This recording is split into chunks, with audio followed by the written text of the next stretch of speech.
vers les États d'Afrique de l'Est. Puis il y a 2 semaines, un incendie ravageait toujours au Kenya l'aéroport de Nairobi. Si les autorités ont écarté la piste terroriste, une enquête a été ouverte et les causes de cet accident n'ont pas été révélées. L'incident a surtout révélé le manque de réaction des pompiers qui ont vite été débordés. L'armée, la police et des sociétés privées ont dû être envoyés en renfort. Reportage auprès de ces soldats du feu sous-équipés pour couvrir une capitale de près de 4 millions d'habitants. Stéphanie Braqueuet et Duncan Woodside. La caserne des pompiers de Nairobi est située en plein centre-ville, où les embouteillages paralysent la circulation la majeure partie du temps. On reçoit entre 1 à 2 appels par jour et certains appels sont de fausses alertes.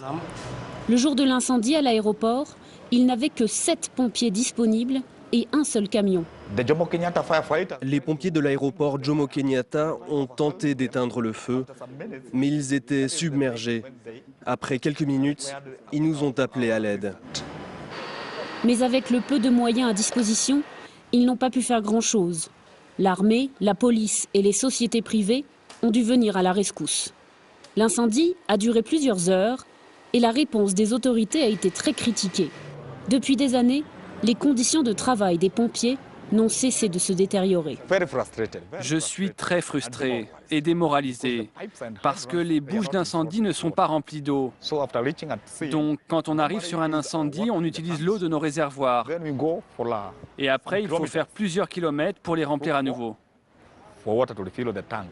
Les bidonvilles, où s'agglutinent près des 2 tiers de la population, leur sont quasiment inaccessibles. James, pompier depuis 23 ans, a décidé de former lui-même les habitants de son quartier. Dans les bidonvilles, il n'y a pas de disjoncteur sur les installations électriques. Les mêmes circuits sont utilisés pour la lumière, pour chauffer, donc la charge électrique est trop importante. Mais l'initiative de James est une des rares dans ces quartiers pauvres où les installations électriques vétustes déclenchent fréquemment des incendies.